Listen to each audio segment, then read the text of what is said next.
I'm so fascinated by video games that become more than just games. Some of my fondest college memories are firmly rooted in the release of Pokemon Go. Memories of clustering outside of coffee shops with strangers, of exploring cul-de-sacs and dog parks to catch rare Pokemon. Memories of my early pandemic months are forever tinted by the warmth of Animal Crossing New Horizons. I'd wake up before my remote work hours and make the rounds of digging up fossils and checking my shops. I'd turn to Twitter, motivated not by impulses to doom scroll, but by turnip sales and meteor showers. I love these games that, for a brief moment of time, nest themselves into your life and habits, that augment themselves not only within the 6 inches of a phone screen, but your memory of a moment in time. Pokemon Go, Animal Crossing, these are the obvious examples of games as broad life experiences.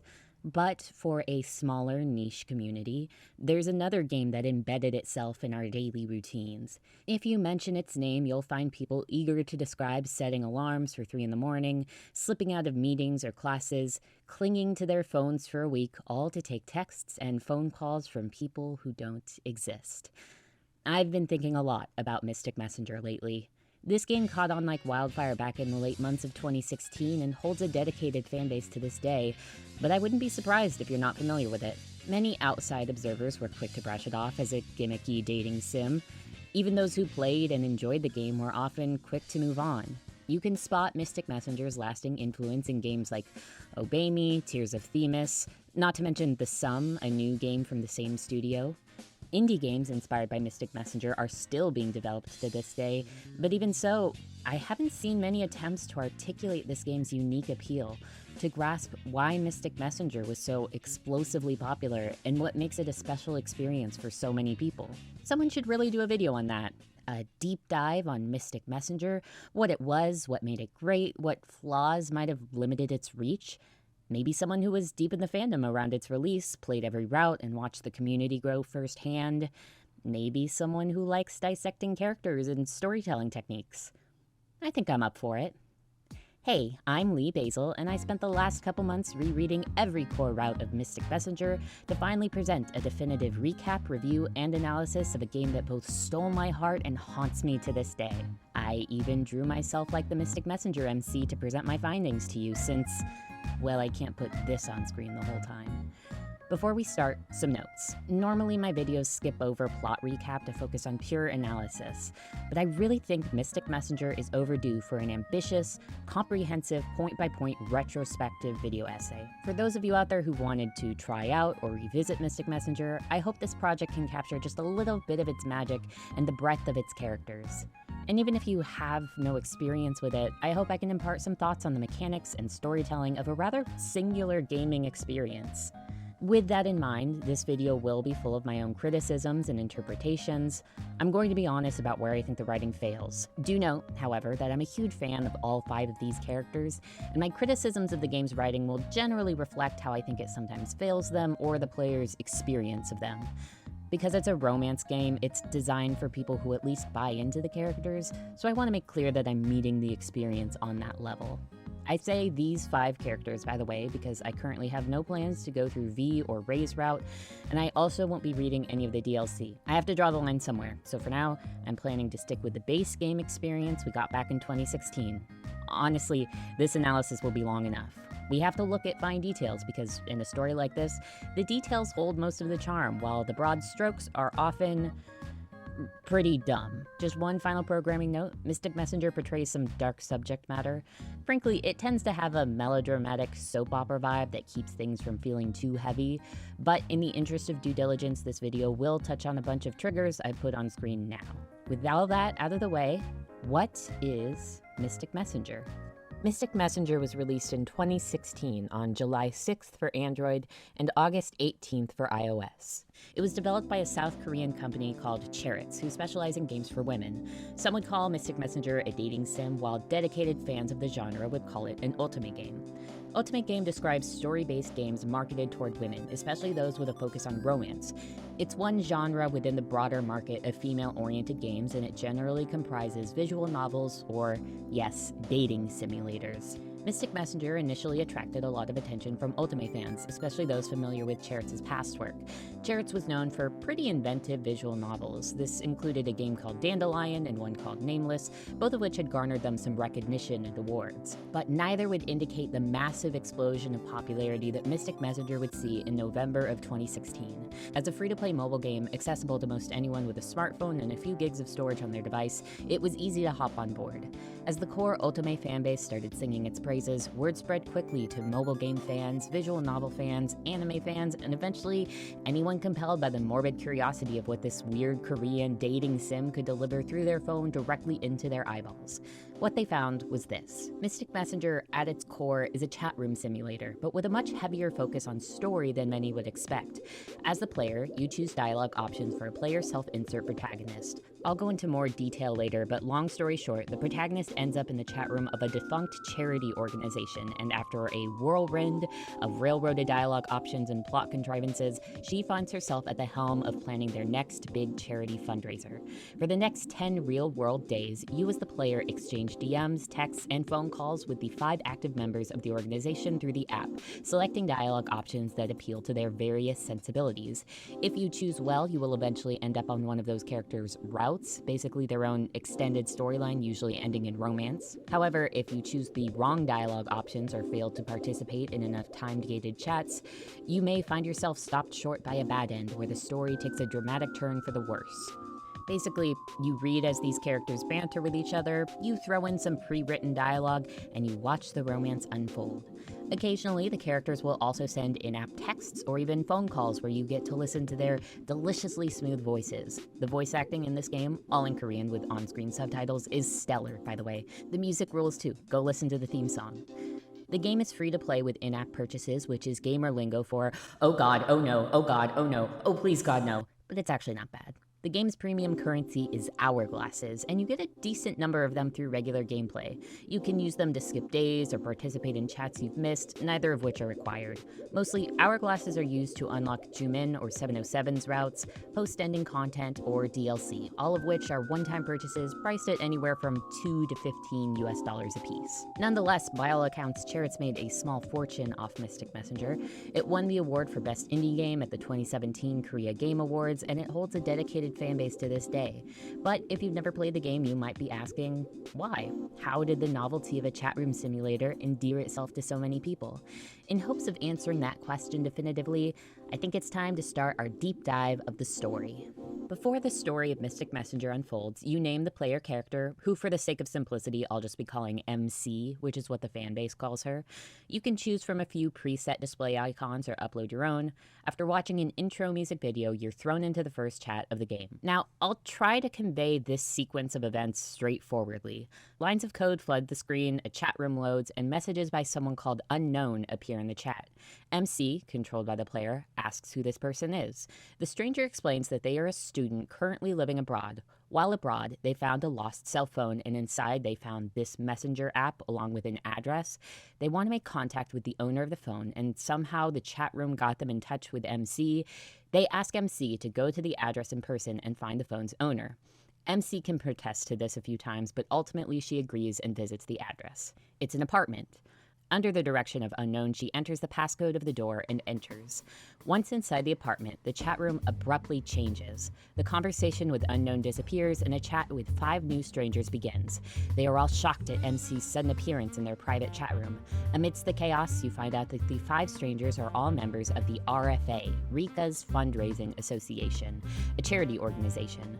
One character in particular, screen name 707, uses his apparent hacking skills to look into MC and finds that she's not a suspicious figure, truly just some random girl. Thus, in the midst of their suspicion, the characters start to speculate that MC was sent to the apartment for a reason.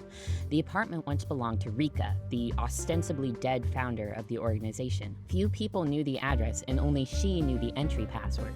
Maybe, they suggest, Rika sent MC there to continue her work for the charity organization.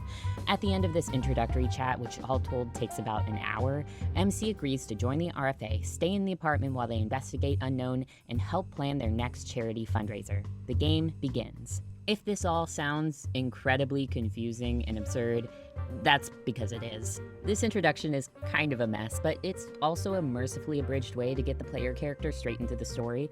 And when you're actually playing this chat, it feels far less contrived than it should because the character writing is honestly really good. These 5 characters you meet are immediately bursting with personality. Even the chat room itself shines with their personal quirks. They have screen names and icons, but also animated emojis with voice clips that express their feelings. The shape of their chat bubbles or the fonts they use will shift according to the tone of their messages. The timing of the chat bubbles can create a sense of immersion where longer messages will be preceded by a longer pause, and it can even create a sense of comedic timing. A wry comment might appear on screen so abruptly you can't help but laugh at it. These characters post memes, they make typos, they say lol, and I've gotta hand it to the English localization team, their dialogue often feels shockingly natural. When MC lands in the chat room, the characters are already engaged in a mundane conversation that exemplifies the existing relationships between them. And even when they notice MC in the chat, they don't trust her immediately. They actually pass around the common sense ball in a fun, effective way. One character will panic while another will start looking for a solution to their intruder problem. One character will be suspicious of MC while another tries to act friendly. It keeps the momentum moving while letting the characters react in a relatively realistic way. And to the most stubborn players who are completely unconvinced by this opening scene, you can actually refuse Unknown after you arrive at the apartment. You can make MC lie to him about the lock on the door, refusing to go inside, and in that case, you get the game's first bad ending. A truly eerie music track cuts into the silence you've grown accustomed to, and Unknown physically appears in front of MC. He looks like this. Unknown kidnaps MC to make her his personal assistant, and the game over screen appears. Honestly, if I weren't willing to humor the game and play along, this would have intrigued me. I would have started over just to learn more about this guy. Mystic Messenger is full of plot contrivances, and some of those contrivances we'll encounter detract from the game in a big way. But to me, this setup isn't one of them. A plot contrivance to either resolve or drag out a conflict in your story is a huge problem, but some logical leaps to set up the basic premise can generally be forgivable, even merciful, in my opinion. So with the introduction out of the way, the story can now unfold. For the next 4 days, you'll get to know the 5 main characters and aim to land on one of their routes. With that, let's finally meet our RFA. Yoo-sung Kim is someone who makes an immediate impression. From his first appearance in the chat room, Yoo-sung is expressive, friendly, and bright. While initially scared by MC's intrusion, he's one of the first to introduce himself and send a selfie. He later welcomes her with open arms, trusting her wholeheartedly from pretty much day one. Yoo-sung is a 21-year-old college student, making him the youngest member of the RFA. Whether you'd call him a Genki boy, a puppy boy, or the little brother archetype, Yoo-sung's niche is immediately very clear. MC is also readily welcomed by Zen, a white-haired pretty boy who immediately sends a selfie and turns on the charm. If Zen had any major reservations about MC, they disappear the moment he finds out she's a girl because Zen really likes girls. At 24 years old, Zen is an actor, a rising star in the world of stage musicals. Though eager to flirt and brag about his looks, Zen's narcissism is balanced by a down-to-earth, highly motivated, and often big brotherly personality that makes him a very popular first choice for players. Less welcoming is Jumin Han, a character whose formal speech patterns and straightforward dialogue indicate a more serious personality. The oldest of the group at 27 years old, Jumin is the heir to C&R International, an extraordinarily successful company, making him our token rich businessman. Though driven by logic and pragmatism, Jumin is humanized by eccentricities. We quickly learn that he's deeply devoted to his cat, Elizabeth III, one pattern of behavior that foreshadows the 50 shades of gap moe that characterize this deeply complex man. Last to speak in the opening chat is Jae-hee Kong, a more withdrawn, almost reluctant participant. Jae-hee is a 26-year-old businesswoman and Jumin's chief assistant. She's cold and distrusting at MC's arrival, the likeliest character to play the role of straight man, quite ironically. But from the start, Jae-hee's concern for the privacy and safety of her fellow RFA members is clear. If you're unfamiliar with Mystic Messenger, you may now be asking, is this a gay romance option? The answer is no, but also kind of yes. We'll have a lot to talk about when we get to Jae-hee's route. And now, our final main character, 707, also known as Seven, also known by his baptismal name, Luciel. Seven is our weird and funny and occasionally fourth wall breaking hacker. He programmed the chat room everyone is talking in, and he's the only one with access to MC's photos and personal information. Seven is crafty and quick to take action, but he never seems to stop joking around. Even his first appearances beg the question of what's going on under the jokes, the memes, the cross-dressing selfies, and the funky striped glasses. It's gonna be a long, long road to find out. The chat introduces one other RFA member not romanceable in this version of the game. This is V, age 27, real name Ji-hyun Kim. Though V is the least active in the RFA chat room, he's more or less the de facto leader, and the other members clearly value his direction. This is because V was engaged to Rika, the founder, before she passed, and on top of that, he's the one who brought most of the group together. But V seems, at best, reluctant to take up the mantle of Rika's successor or even keep in solid contact with the other members. V is ultimately the one who makes the call to allow MC into the RFA and give her the task of planning the party, but even that makes him suspicious, right? From minute one, the player is primed to wonder, what is V's deal? Does he really have our best intentions at heart? But with that, you've met Rika's fundraising association. There's a little something here for everyone, whether you like flirty pretty boys, handsome rich men, or girl. Throughout this video, some lines by the RFA members will be voiced by my dear friends, so look forward to that. But anyway, there's no rush to choose a route because you'll be spending the next 4-ish days getting to know these characters. Let's talk about the common route. I've mentioned already that Mystic Messenger progresses based on real-world time. I should add that this schedule is fixed to the actual time of day. So if you finish the intro at, say, 8:30 a.m., the first chat you'll have access to is 8 o'clock, Jumin's Lonely Morning. If you started earlier, say a little after midnight, you'd get a few chats overnight. If you start later, you can miss pretty much the whole first day. Thus, the first day of Mystic Messenger's common route can't really progress the story because everything here is strictly optional. So while this first day of chats can be a fun sampling of the characters and their relationship dynamics, there's also a lot of aimless conversations and repetitive tutorializing. But nonetheless, here's some highlights. What basic characterization is established on this first day? For one thing, Zen and Jumin have quite a heated dynamic. It doesn't take much to set off an argument between them. Jumin will post a picture of his cat, Elizabeth III. Zen gets pissed because he's allergic to cats and really can't stand them. Jumin will say something gently classist or out of touch. Zen flies off the handle. Truly, they can argue over anything. I want pizza bread. Why do we need pizza bread when we have pizza? I can't watch you insult pizza bread any longer. It's worth mentioning how one-sided this dynamic often feels. You get the sense that Jumin likes to mess with Zen, deflate his ego, but Zen's distaste for Jumin is not a joke. Something about Jumin genuinely bothers him. If anyone has legitimate reasons to be pissed at Jumin, it's definitely his chief assistant, Jae-hee. On day one, Jumin asks Jae-hee whether she's opposed to holding the party, given that she doesn't seem to trust MC. But Jae-hee's not against it. She thinks Jumin performed more seriously at his job when they held the parties. It was great PR for the company, they made valuable connections. The benefits, she says, were effing amazing. Jumin commends Jae-hee for being practical and says, by the way, be ready because I'm bringing my cat to your apartment later. You're cat sitting tonight. Poor sweet Jae-hee. Whether one can fully empathize with Jumin will largely depend on how much you can tolerate a shitty boss played for laughs in a work of fiction. His genuine regard for Jae-hee's competence helps to soften him a bit, as well as his apparent social cluelessness. But if you're eager to see Jumin tormented in return, look no further than Seven's obsession with his cat. Seven loves cats. He especially loves Jumin's cat. There's almost a Looney Tunes-esque dynamic to the way Seven describes breaking into Jumin's house to play with Ellie, as he calls her, and by all accounts, the way Seven plays is not nice. Jumin calls it abuse. Seven calls it playing. From the start, there's a sense you can't ever take Seven too seriously. There's another chat this day where he suddenly gets really serious, like, literally, you're joking around with him, and then he's suddenly like, what if Rika was alive? And the music shift is like, Yahoo! But Seven opens up a bit here. He knows that Unknown couldn't possibly be Rika, and he knows it's unlikely, but he hopes that maybe the mysterious hacker has something to do with her. If there's any chance of that, he'll do anything to track the hacker down. He posts a photo in chat, and when you mention how beautiful Rika is, He admits that this is just a photo of him cross-dressing.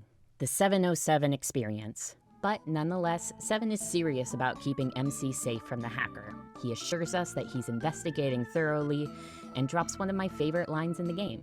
Even though I can't be the knight in shining armor to protect you, I want to be able to tell the knight who the villain is. On the topic of Rika, though, let's talk about Yusung. From day one, Yusung is the most excited to hold the parties again. See, he was actually Rika's younger cousin, and it's clear he held her in extremely high regard. He's ecstatic to see what MC will put together for the party, but he urges her not to overexert herself. Yusung, as it turns out, is an expert at not exerting himself. He's pretty obsessed with an MMORPG called Lol, and he's ranked in the top 100 globally, an accomplishment for which he admittedly neglects his schoolwork. But Yusung is a sweet boy. He and Zen both go out of their way to make MC feel welcome, and they're both quite easy to please. I really appreciate that the last chat of the day, the one you'll always get no matter how late you start the game, goes to Jae-hee. It's not the first opportunity you get to talk to her. Early in the day, she's one of the first to repeat the basic tutorial information in a one-on-one chat. She always comes across as pretty formal, and if you observe as much, she shrugs it off. Jae-hee explains that she's the only member of the RFA who wasn't invited by V or Rika. She didn't even know them before Jumin told her to join. It's clear she considered herself an outsider, the newest member and the only woman, and her relationship with the rest of the group is quite unique. So it really warms my heart to talk to her in this final chat of day one. Jae-hee tells MC that she has two choices.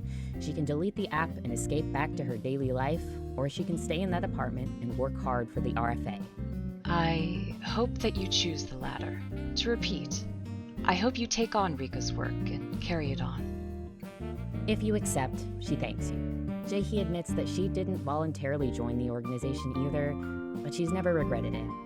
After that, she lets you ask her about any member of the RFA, a smart inclusion for the end of day one, and finally, we're through the first day of chats. If you play through this day, you already have a solid sense of what motivates most of these characters, and you'll already have earned some hearts. Let's talk about those hearts. The main game mechanic of Mystic Messenger is earning hearts with our 5 main characters. If you make a dialogue choice that appeals to one of our RFA members, a colored heart may appear on screen. Green for Yusung, gray for Zen, yellow for Jae-hee, purple for Jumin, and red for 707. You can only end up with Yusung, Zen, or Jae-hee on your first playthrough, the casual story as it's called, so to enter one of their routes, you'll need to get the most hearts with your desired character. If you don't reach a certain threshold with any of them, you get a bad end on day 4. It feels worth mentioning that I've never gotten a bad end in Mystic Messenger without actively trying for it. The game mechanic is extremely straightforward, and it's distinct from what you'd find in a more traditional visual novel. I'll explain what I mean by that.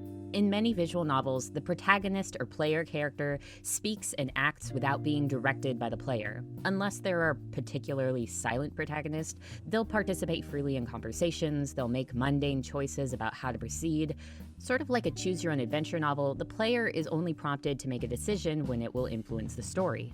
Each of these decisions can carry a lot of weight. As a result, visual novels can often be visualized in branching paths, where one single choice could be the difference between progression to the good end or any number of bad or neutral ends. Even when there is a point-based affection system, it's usually not the only choice mechanic at play. Mystic Messenger is not that kind of game.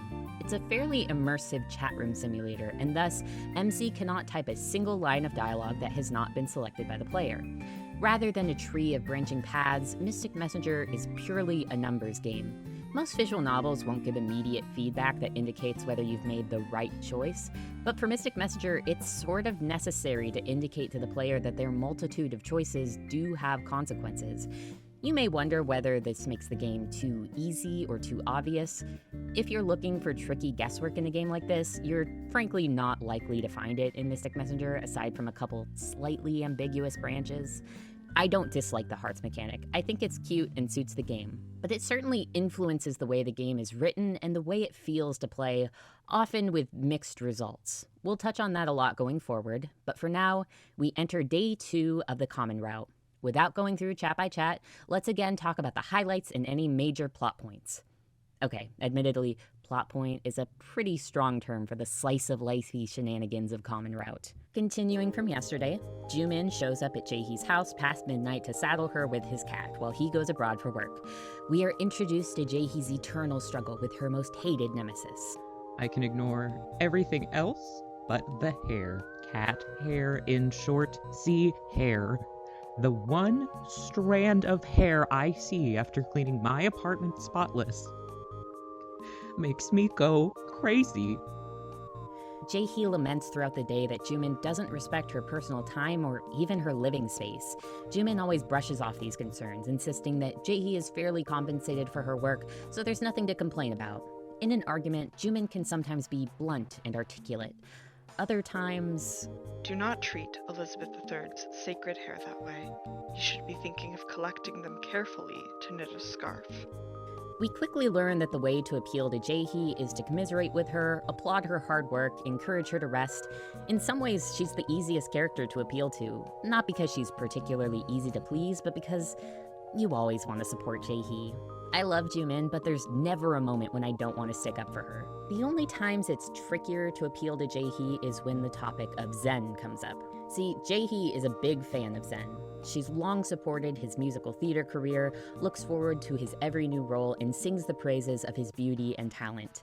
Jae-hee appreciates it when MC joins her in fangirling over Zen, but if you show even a hint of romantic interest in him, you've taken it too far. Jae-hee is quite defensive of Zen's career, and for good reason. For a figure like Zen, whose popularity is largely based on romantic and sex appeal, even the suspicion of being in a relationship could cause backlash.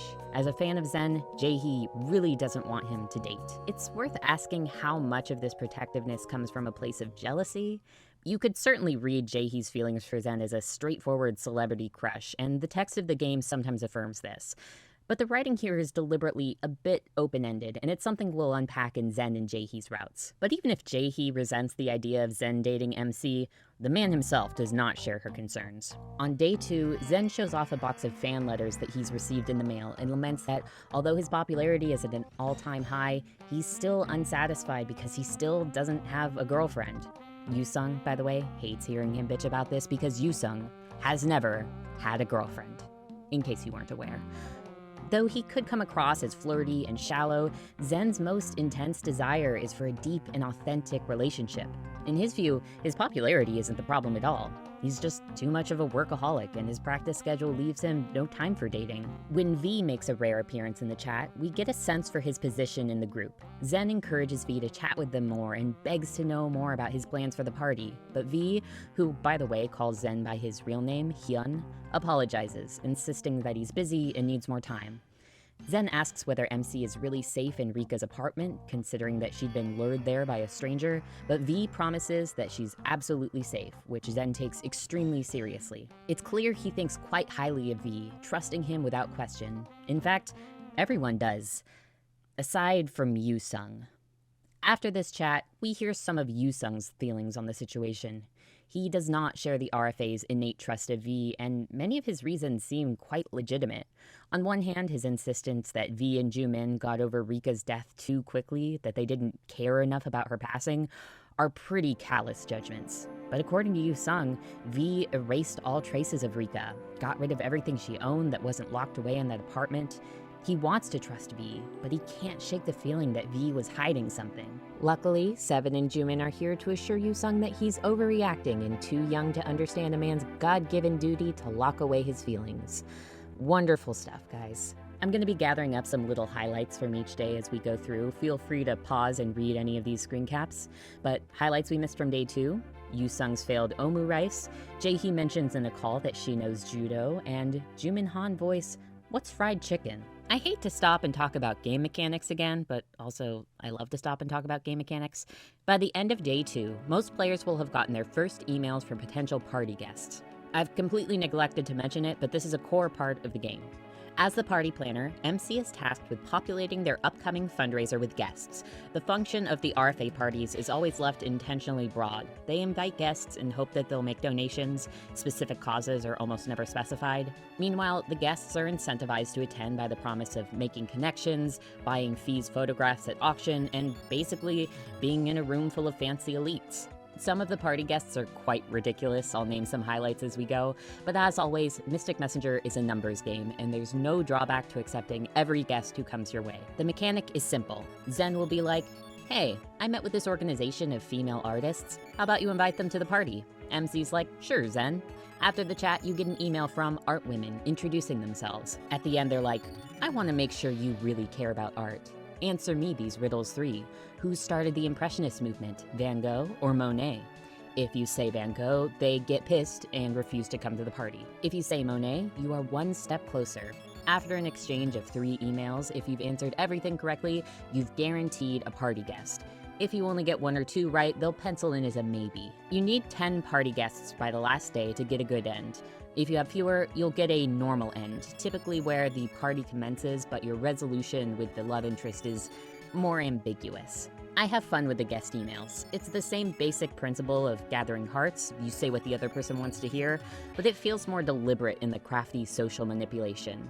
A fun aspect of exchanging emails is that you have to gauge the personality of whoever you're talking to and answer based on their values. For example, if you're talking to the Men of Monogamy group, which is exactly what it sounds like, they'll be like, I just want to spend all the time in the world with my girlfriend. What should I do? If you tell them to be less clingy and find some hobbies, they get offended and refuse to talk to you further. If you tell them to give their girlfriend a pair of fake handcuffs as a symbolic gift, they're like, I think you're onto something. A lot of people end up using a guide for the email exchanges. I certainly did on my first playthroughs, largely thanks to exchanges like this, which can feel pretty frustrating to get wrong. There are also some exchanges you're pretty much guaranteed to get wrong thanks to blatant errors in the localization, but to anyone replaying Mystic Messenger, I really encourage you to try the emails without a guide. They're actually pretty funny, and I've never struggled to secure more than enough guests. Also, it's arguably great implied characterization for Rika. You hear how skilled she was at gathering party guests, and you think about all these emails MC is sending, blatantly lying to people and pretending to care about the nonsense they're into. I wonder if Rika was really good at manipulating people.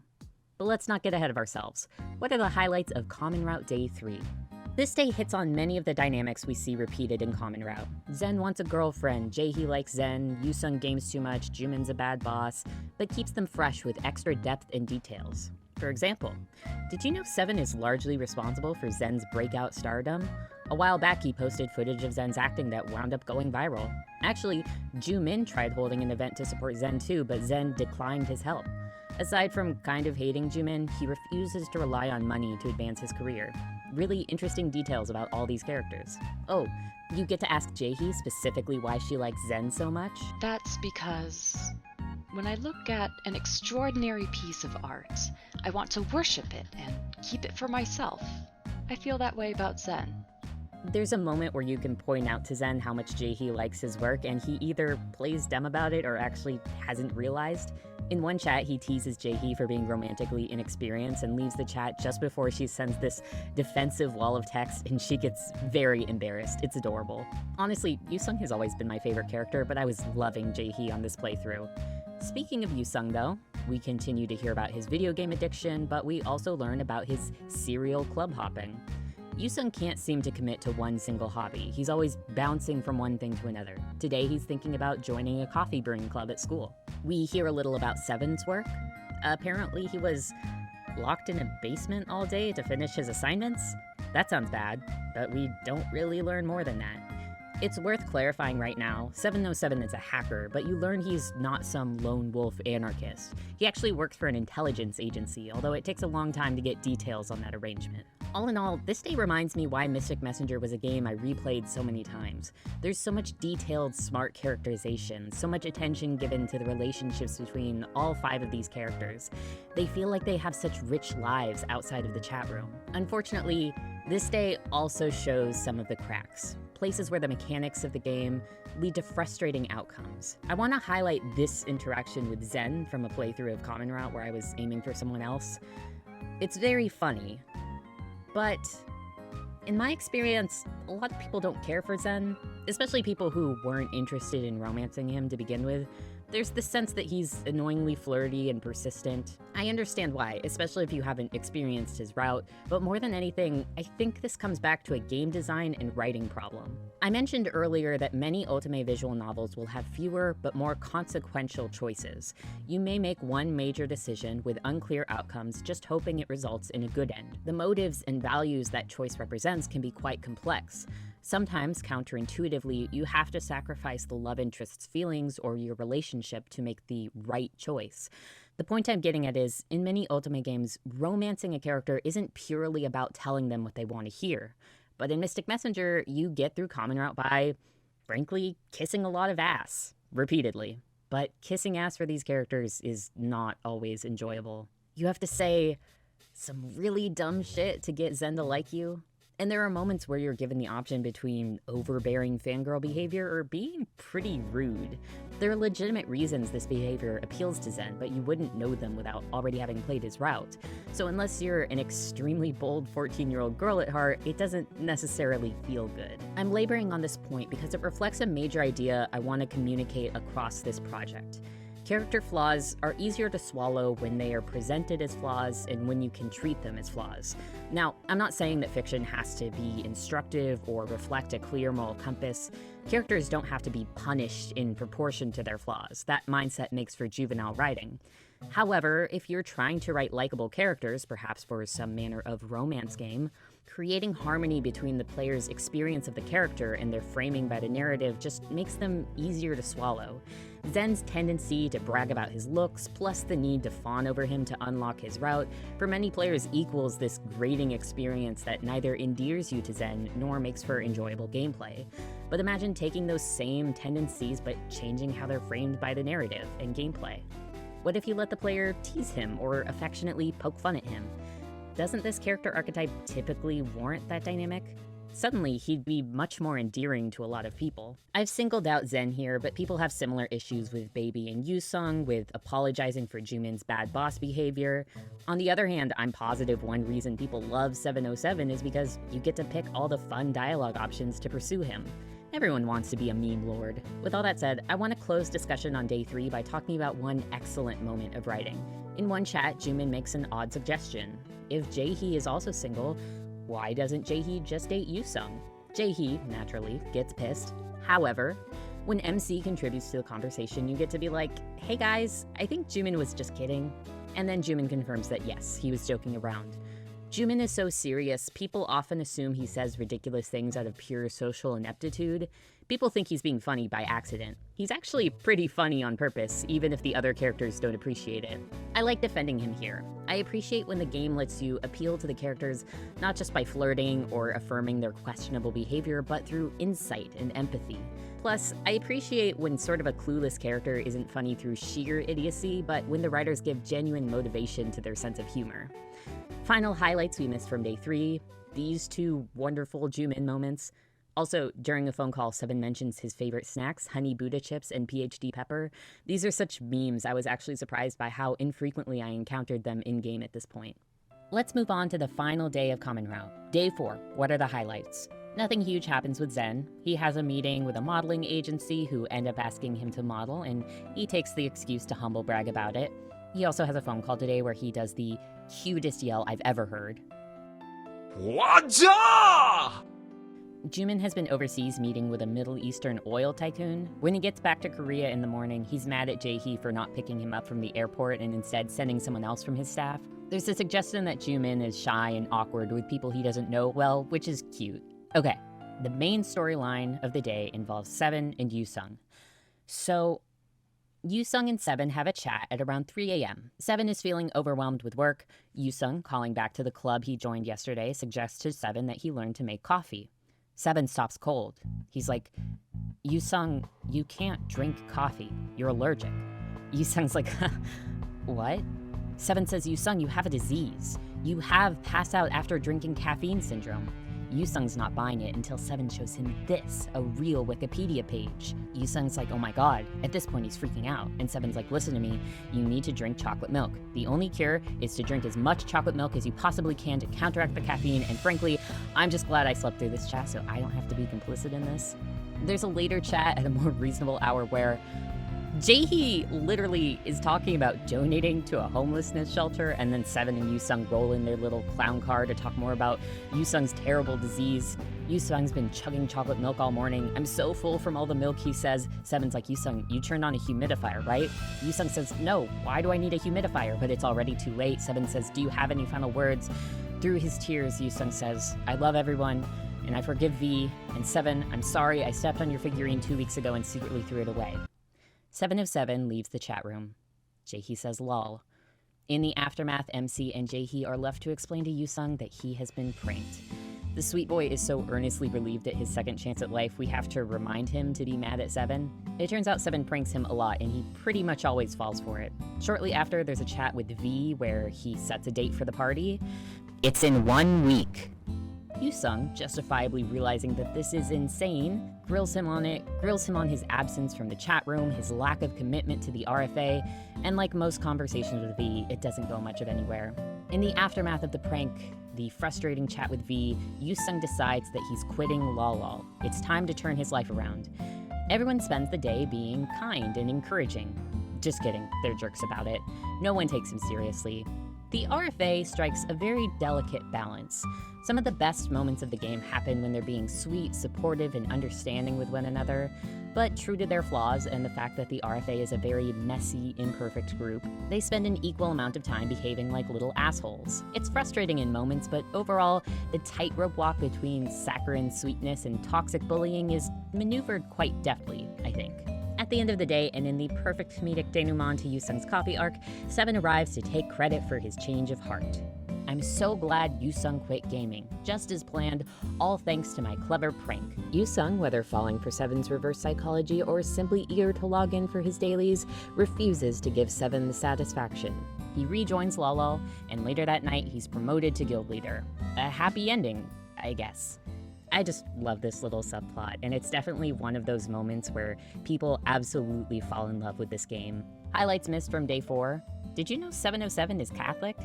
Here's his nun cosplay to prove it. There's actually a shocking amount to be said about religion in this game, but I'll save it for the routes.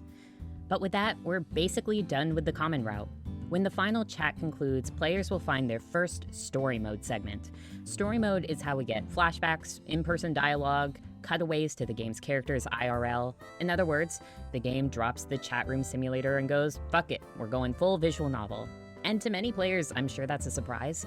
Aside from the prologue, one may expect Mystic Messenger to commit more fully to the chat room gimmick, to forego narrative convenience and let the relationships play out purely through the app until the end, and in this way, immerse the player in MC's experience. But for better or worse, the game limits itself neither to the chat rooms nor to MC's limited point of view, and though the promise of a pure chat room simulator is appealing in its own right, it is certainly for the better here. The story Chirrut tells in this game is far too broad, too ambitious to be conveyed through chats alone, but the game never abandons the unique strengths of the chat room sim, and each route utilizes the mechanic in clever ways, though some better than others. Our first story mode is simple.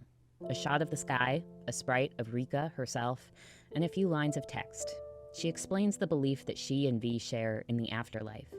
When a person dies, their soul survives, free to travel anywhere. Sometimes souls meet and fall in love, but frustrated by their inability to touch one another, they choose to be reborn on Earth and promise to reunite. V and I, she says, might be 2 souls that met in heaven, because I feel it.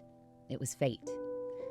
We'll return to the significance of these words later on, but for now, it's a strikingly somber feeling to carry into the rest of the game. If you've participated in enough chats, you will be greeted on day 5 by Zen, Jaehee, or Yusung's portrait. But if not, you'll experience something quite different. The game continues, but striking a slightly different tone. Suddenly, Yusung is convinced that everyone in the RFA is a robot. Everyone but V and 7, the masterminds behind it all, who programmed everything the others say and do. Zen and Jaehee, seemingly unaffected by this sudden bout of delusion, try to talk some sense into him, but Yusung is insistent. He adds that Rika took her own life in response to finding out about V's devious intentions. Jaehee is worried enough to show up at Yusung's house, but by then, he's already been taken away, kidnapped by unknown, who only needed to tell Yusung that Rika sent him to earn his full trust. In a final fourth wall breaking moment, Jaehee tells MC to make up her mind the next time she plays, and that's the common route bad end. This is an excellent moment to briefly touch on the bad ends of Mystic Messenger, what to expect from them and how to interpret them. If this sequence is any indication, you should feel free to think of the bad ends as less grounded, slightly absurd hypotheticals. In many visual novels, the bad ends are realistic consequences. this is how the story plays out when you make the wrong decisions. Not necessarily the case for Mystic Messenger. They're rarely this weird, but characters can get pretty ugly and over the top in the bad ends. Don't assume these characters you're supposed to fall for are all like 2 bad days away from going full yandere. I mean, unless you're into that. They're just meant to be entertaining. Enjoy them as fun, exaggerated, sometimes sexy hypotheticals. A little excursion into a different genre. But with that, we can start the routes. I'll be doing them in the order displayed on screen, starting with Zen, ending with 7. I'd consider this the best order for reveals and steady story progression, especially because, spoiler alert, 7's route is the true end and gives the full plot resolution. Starting with Zen, on the other hand, gives a solid Mystic Messenger experience. In my opinion, it's one of the best routes, shows off many of the game's strengths, and only starts to scratch the surface on the story's underlying mysteries. So buckle in, and let's get to it. For these routes, I plan to give a pretty thorough day-by-day plot recap, zoom in on some interesting details, explain gameplay, elaborate on some notable dynamics. At the end, we'll do a full review and analysis of the route as a whole, so I'll be holding on to certain commentary until the end. Zen's route, as it happens, starts with 2 late-night chats that don't include resident Night Owl Zen. In the first, Jaehee is up late watching some of Zen's DVDs. She waxes poetic about Zen's acting, suggests that he was born with innate skill, and wonders whether his parents are similarly beautiful and talented. He's bound to get more popular, she says, so he'll definitely need to hire a publicist. The next chat, with 7, strikes a contrast. Zen doesn't need a publicist, 7 tells us.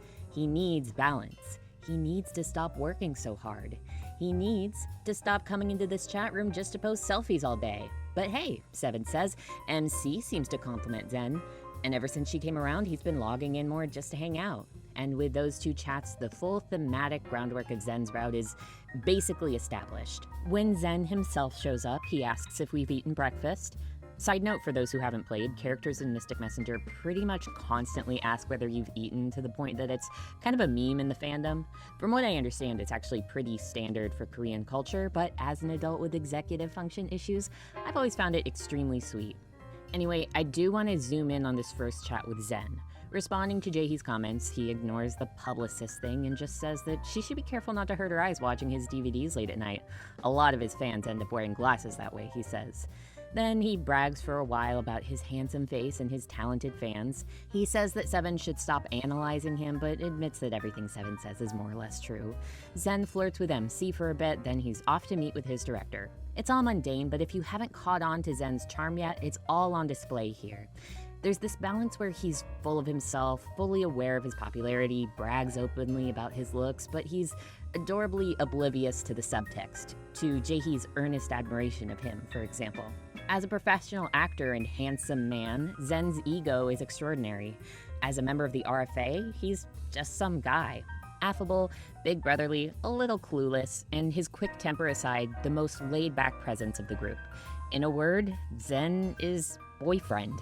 Plus, he's an excellent flirt. He's good at charming MC, good at making MC feel like she's charming him back, but without the flustered naivete you get from a character like Yu-sung. He's cool. There's another thematically important chat with Jumin and Yu-sung. They're ragging on Zen for being narcissistic, but Yu-sung admits he's jealous of Zen's looks. Jumin counters that beauty can be used to coerce and trick people. Once you've experienced many things, beauty only makes you cautious. See, I haven't had cause to mention it yet, but Jumin has a complicated relationship with his father, which informs his opinion here. Basically, Jumin loves and respects his dad, the owner of C&R International, but he's been married twice and he's always bringing around new, younger girlfriends who have questionable intentions. Jumin thinks that women are his father's primary weakness, so he knows firsthand the way people can be swayed by beauty. Though they're both annoyed by Zen's selfies, Jumin suggests that sharing selfies is how Zen wishes to confirm his place in the world, which is an interesting insight. Later in the day, Zen greets us with good news. He's been offered a very exciting new role, which will drive the plot for the rest of this route. It's a big production where he'll be acting across from a celebrity, some really famous singer. Her name's Echo Girl or something. Yu-sung shows up later to react appropriately to the Echo Girl thing. It turns out she's a huge fucking deal, a famous singer whose songs dominate the charts. MC can ask Yu-sung whether her acting's any good, and he's like, Well, but regardless, huge news, and it sweeps through the RFA chat. Yusung hopes Zen can get him Echo Girl's autograph.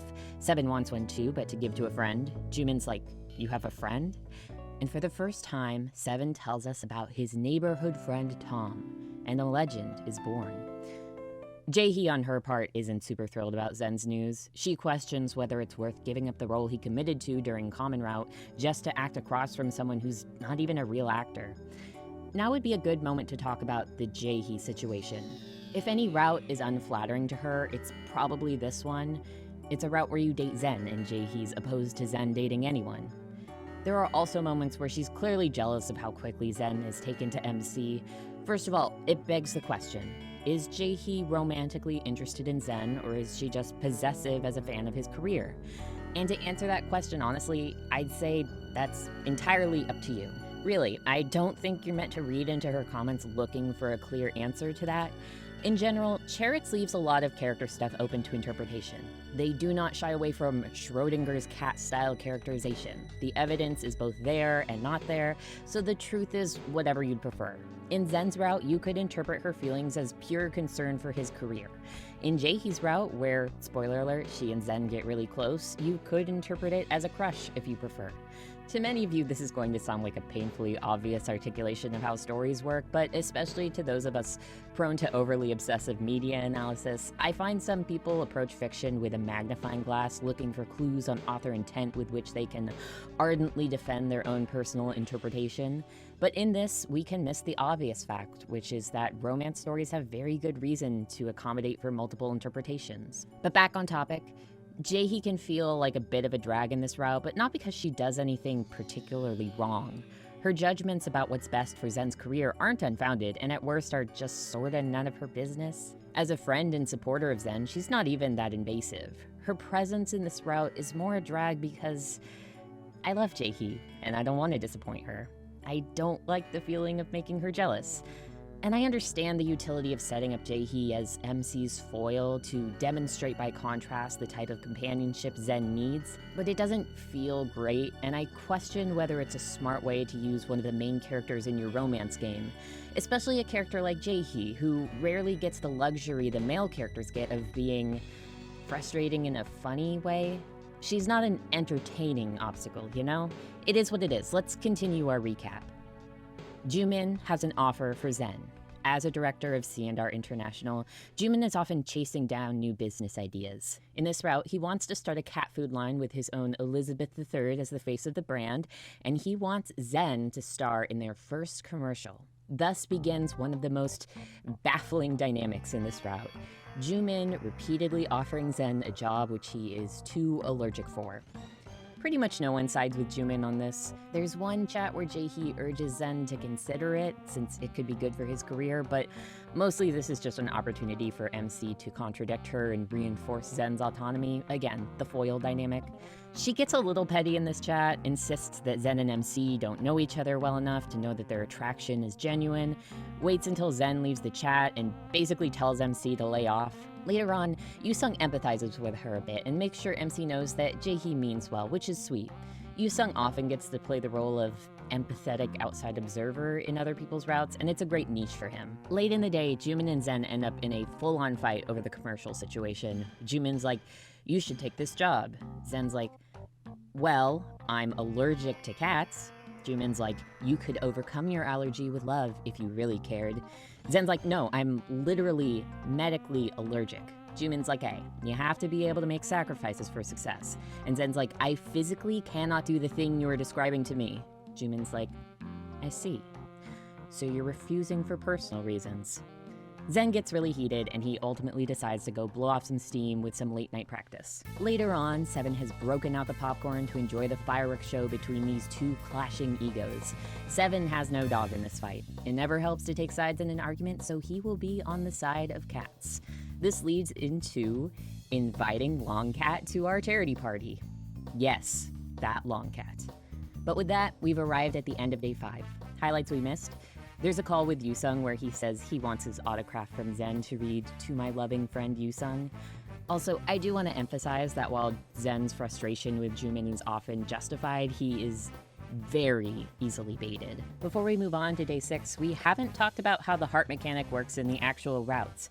Basically, you're still able to get hearts from every character by saying things they like, but the primary mechanic now revolves around the main love interest. You'll basically have 2 options almost every time you respond to them, 2 different ways to take the conversation, and both of them will give you a heart. But one heart accumulates in favor of the good end, while the other heart, visually identical, will lead you toward the bad end. Thus, there's no longer immediate, obvious feedback to indicate you're making the right choice. You actually have to think about whether you're saying what the love interest needs to hear. So for example, in the first branch of Zen's route, you're often faced with 2 contrasting options. Affirm Zen's career decisions, or tell him he's being unprofessional.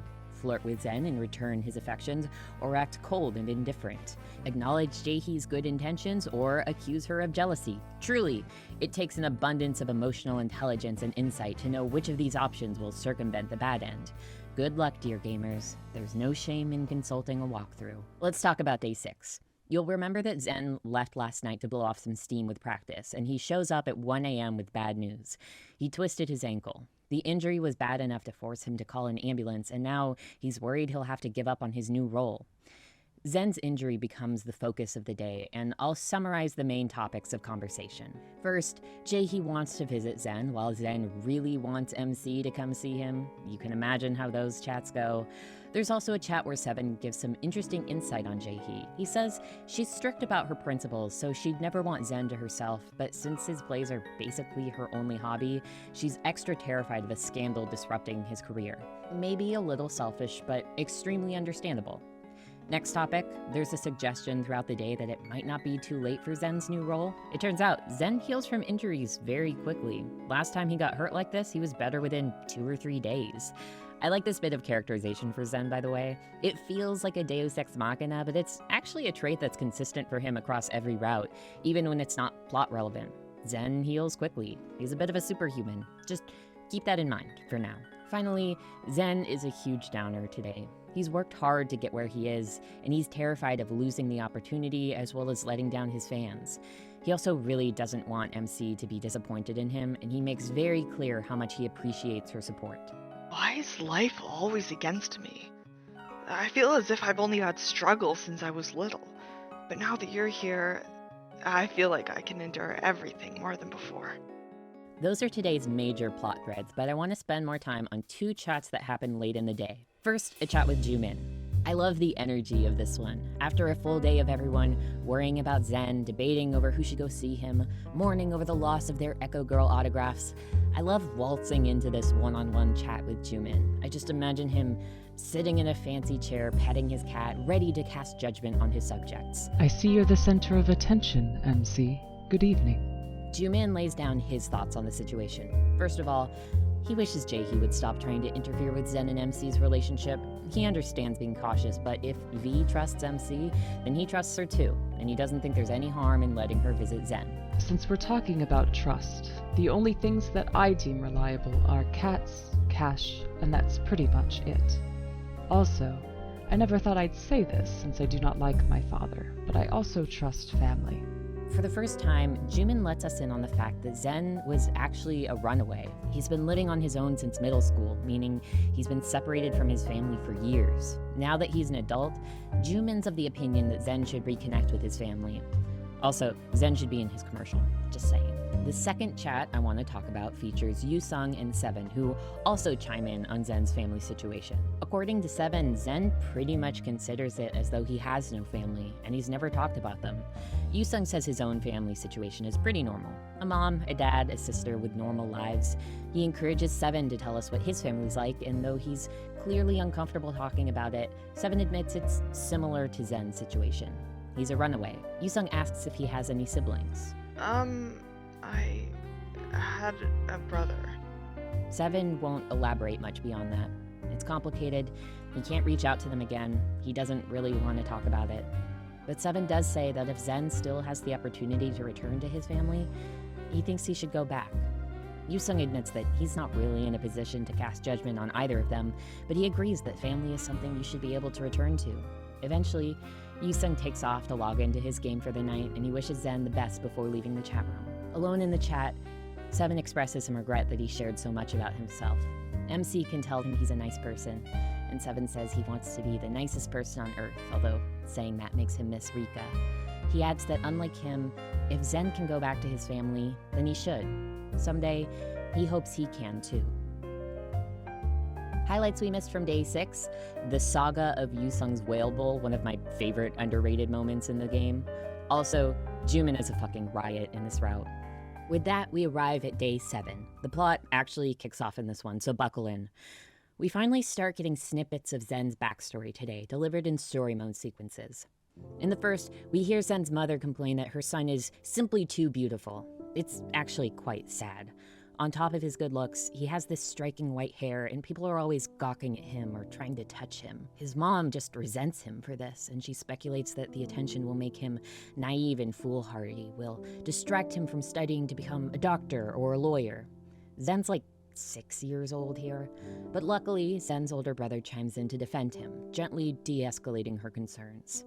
There's another flashback in the afternoon where Zen's older brother helps him with his homework and listens to his woes over classmates touching him, teachers treating him inappropriately.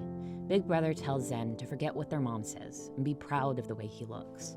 Throughout the day, the other RFA members keep pushing on the family issue. Jae-hee directly urges Zen to reconnect with his family, and he's not very pleased about it. I want to say, the way the characters in this route suddenly start pushing Zen to reconnect with the family he's never spoken about, it's pretty weird. But it's mostly clumsy, forced character writing, more than a reflection of the story's values, if that makes sense. Cheritz's treatment of the family theme is usually more thoughtful. In fact, in the very next chat, Seven sticks up for Zen and acknowledges that some families are simply more anguished than they're worth. If Zen's depressed about his injury, rather than dwelling on his family, he should just go pig out on a bunch of food he wouldn't normally get to eat. And depressed Zen surely is. He's still hanging on to hope that his injury will get better by rehearsals, but he's not optimistic. In the meantime, he's beating himself up, wondering if the universe is punishing him, if he even deserved this opportunity in the first place. But he does take Seven's advice, and in a story mode segment, Zen heads to a nearby food cart. Sidebar. The food cart sells this, a snack which I, as an English speaker, know to be called taiyaki. Taiyaki being the Japanese name and Japan being the country of origin for this snack. As I understand, this food was introduced to Korea during Japanese colonial occupation in the 1930s and is there called bunga pong. Bunga being a breed of carp and pong meaning bread. The name reflects a slight visual distinction between the Japanese and Korean versions of the snack. The tai in taiyaki means sea bream, a totally different species from carp. In the wonderful Mystic Messenger English localization, they call it goldfish-shaped bread, which is both inaccurate and feels like several marbles coming out of my mouth at once. I thought about just calling it taiyaki in this video, and that probably would have been fine, but out of an abundance of caution and acknowledgement of the history of Japanese colonialism, we're calling it bunga pong. Sidebar over. Zen goes to the bunga pong cart, makes some small talk with the owner, and then, fresh out of the limo, enter Echo Girl. From the moment she speaks, it's clear she's a huge flirt and a huge fan of Zen. Zen explains the situation with his ankle, that he'll have to drop the show, and Echo Girl is not having it. It turns out she turned down a much bigger production because she specifically wanted to act with Zen. She also really wants to come to the RFA party. Apparently, she previously met Jumin, who completely ghosted her requests to join. Anyway, Echo Girl insists that Zen keep the role and assures him that he won't have to quit. She also turns down some delicious and free bunga pong offered by the vendor, who will remember this. Back in the RFA chat, Jumin is tired. Zen keeps dragging down the mood, and Jumin has decided that enough is enough. He's sending MC to visit Zen in person. The location of Rika's apartment is secret, so he can't send a car directly there, but MC will meet his driver somewhere else in the city. Jae-hee tries to protest, but Jumin is insistent. He's sending a car, and the only catch is that MC has to convince Zen to act in his cat food commercial.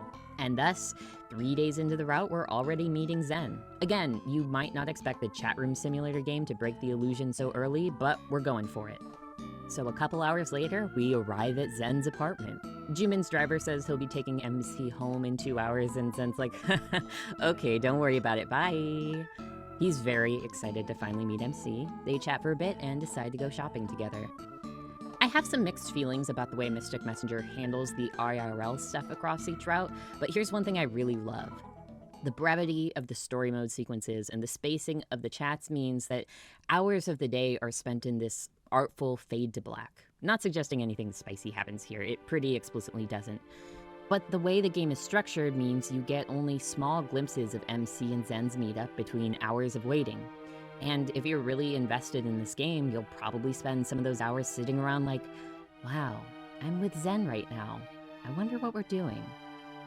That real-time fantasizing is, in some ways, more potent and romantic than anything Chariots could have written themselves. I really like this aspect of the game, and it's something super unique to Mystic Messenger. During our time with Zen, we chat with Jumin, whose frustration with Zen's attitude is boiling over. He accuses Zen of always declining his help while accepting charity from people like Echo Girl. In the story mode, Zen vents about his frustration with Jumin. He admits to MC that Jumin's elitism gets under his skin because his own older brother was like that too. He was always telling Zen to make compromises to get ahead in the world. This revelation about his brother is accompanied by a flashback, probably one of his teenage years. Zen's mom forces him to cut his hair so he'll stand out less. She also discovers that he's been singing and learning guitar, and she ridicules him, insisting he's not talented enough to make it in the entertainment world. This time, Zen's older brother, now in law school, sides with their mother. We get an interesting chat where whether or not you arrive in time to participate, MC can't actually contribute anything. Zen and Seven are just chatting. Seven would like to invite a mummy to the party, and Zen says MC has locked herself in his room and refuses to come out. They never really explain this, but I assume she's just being cute. After this, we have our first branch in the route, which means it's time for some bad ends. Now, the routes in Mystic Messenger have two types of bad ends. Each route has two bad relationship endings, which are earned through lack of participation. These ones are usually brief and often break the fourth wall. Routes also have three bad story endings, which are earned by selecting the wrong dialogue options and earning the bad hearts. These tend to be the fun ones, but I'll keep these summaries brief unless they warrant some analysis. In Zen's first bad relationship end, earned by skipping too many chats, MC comes out of Zen's room and announces that she's going home. He's bummed about it, but it's fine. He felt like they really hit it off back in Common Route, but she must have been busy these last few days. He wishes her the best and hopes she'll reach out when she's ready. On the car ride home, Jumin asks MC whether she talked to Zen about the commercial, but she doesn't remember what he's talking about. She gets back to Rika's apartment where Unknown is already waiting for her, ready to rescue her from this game she's apparently so bored of and take her away to paradise. Game over screen. In Zen's first bad story ending, earned by acting cold, jealous, and dismissive, MC comes out of Zen's room and announces that she's going home. This time, Zen's very upset. It feels like MC has done nothing but push him away and asks whether she's being indifferent on purpose. She says yes, and Zen, seeming frustrated and a bit embarrassed, apologizes for not catching on sooner. But he admits he still doesn't want to let her go, no matter how hard she pushes him away. He still wants to protect her, and he asks if she wants to spend the night. Later, in the RFA chat room, Jumin asks MC whether she's talked to Zen about the commercial, and she says no.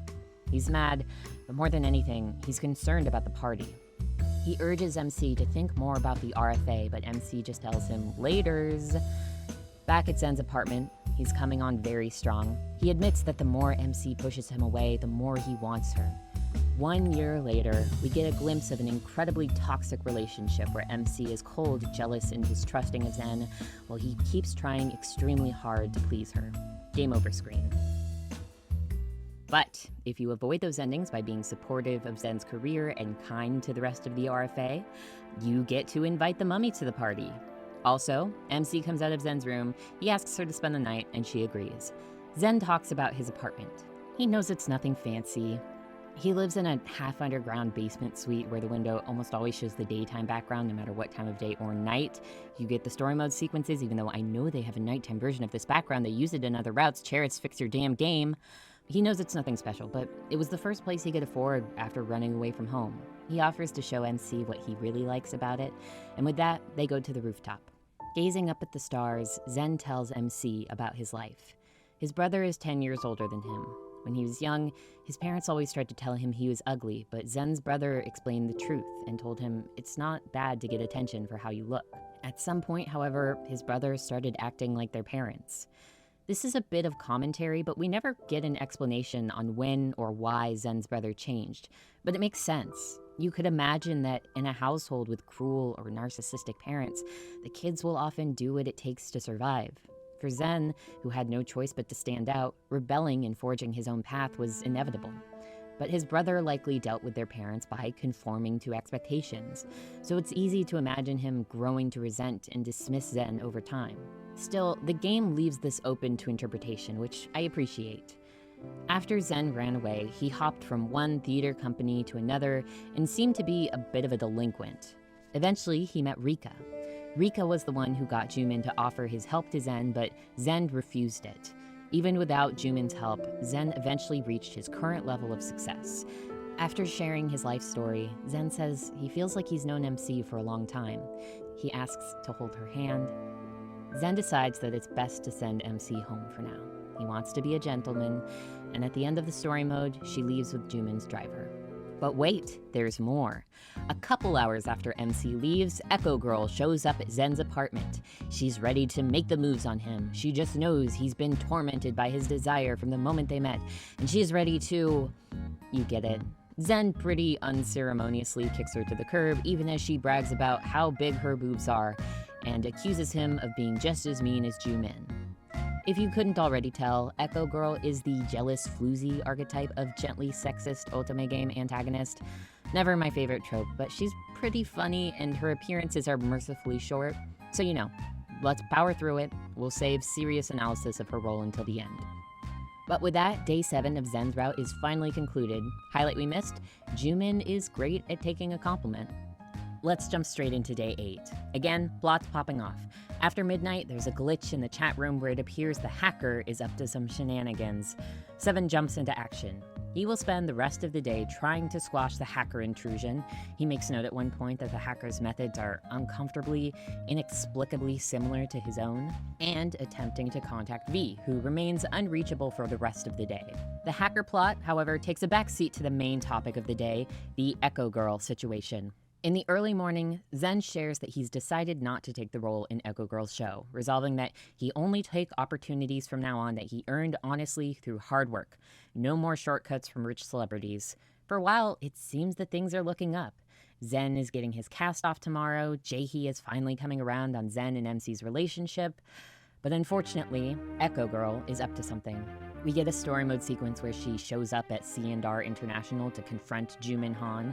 She informs him that soon she will enact her revenge on the RFA. Gone will be their days of callously dismissing women. Soon they will know the wrath of Echo Girl, and her tantrum will be released in a ginormous revenge plot. Be afraid, RFA.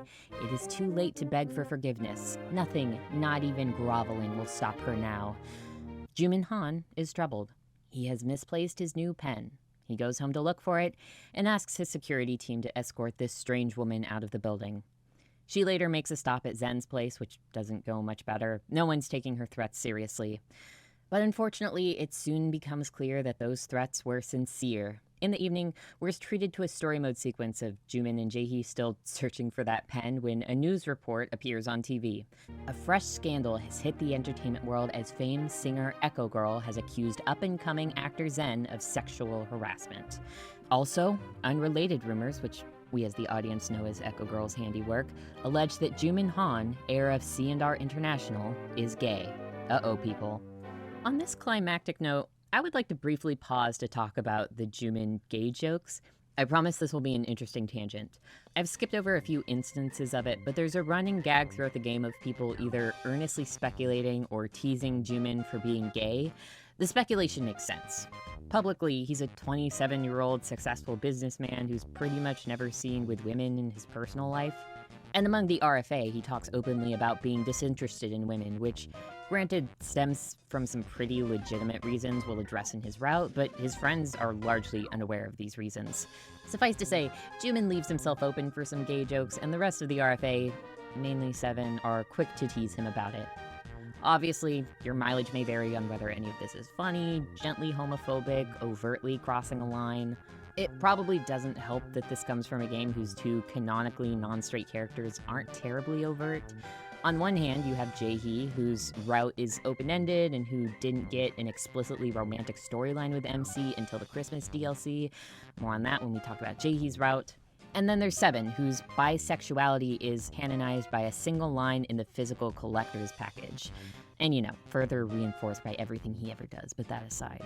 You can understand some people don't care for the Jumin gay jokes, but English-speaking fans are seemingly mostly fine with it, to the extent that it's pretty much a dead horse of a joke in fandom. At the risk of triggering anyone's 2016 nightmares, it was not uncommon to read the phrase, "The rumor come out, does Jumin Han is gay?" Which was apparently such a prominent joke that Charitz put it in the fucking game and on a t-shirt. So yeah, most of the English-speaking fandom was on board. I say English-speaking fandom because I recently learned that things were very different on the Korean side of the fanbase. From what I understand, according to this tweet from a Korean player, as well as my own research, the gay jokes were never present in the Korean text of the game. Instead, there was speculation that Jumin is a wizard. Apparently in Korea, there's a joke that a man who remains a virgin until he's 30 will gain magical powers, so that was the original joke.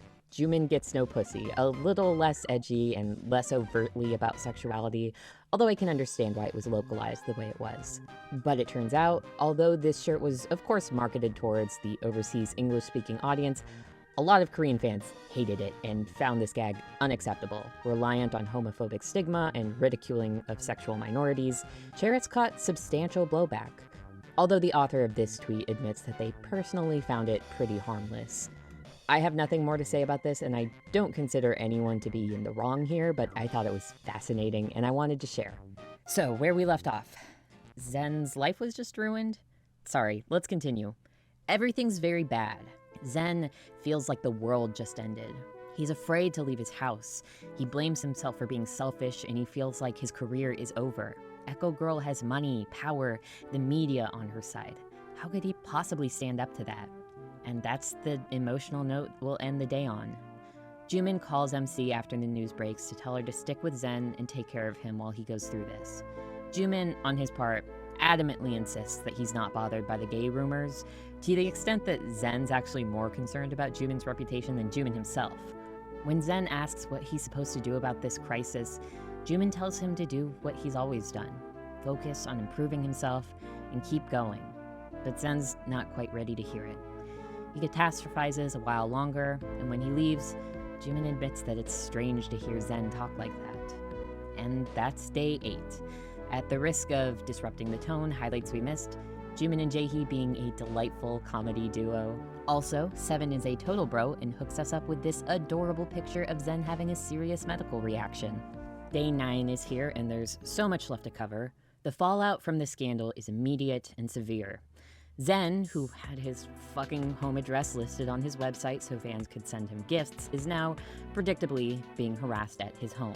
In the chat room, discussion hones in on a major theme present in Zen's route. It comes back to the question of hard work versus privilege. Zen relied on his own skill, practiced tirelessly, rejected cheap opportunities to advance, but now the RFA begins to recognize that all his efforts are being crushed by someone rich and popular. How do you keep going when the world is so fundamentally unfair? It's hard to say. Jaehee suggests that Zen should keep his head down until it's safe to make a career change. The weak ones, she says, have no other choice. Meanwhile, Zen is anxious and reflective. He opens up more of his past to MC. He shares that Rika was one of his first fans and adds that through her, he also met Jumin, who offered career support, and V, who was immediately interested in photographing Zen. To be honest, the way Zen talks about Rika and V, frankly, it always has this vibe of like a slightly too friendly couple low-key trying to make Zen their third. And if you think that's an unfair and creepy judgment, wait until you hear what happens next.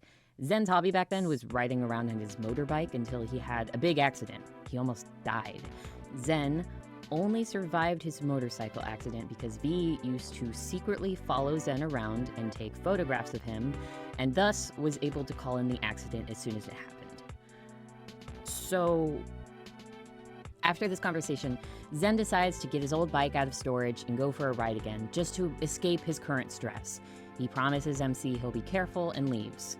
Later, Jumin gets a call from V, who finally decided to show up for the route, and they talk about how best to defend Zen's career. I want to highlight a subtle dynamic we see from Jumin at this point. He doesn't say it in so many words, but Jumin is starting to get annoyed that everyone's fussing over Zen's reputation and not his own, particularly V, who is Jumin's closest friend.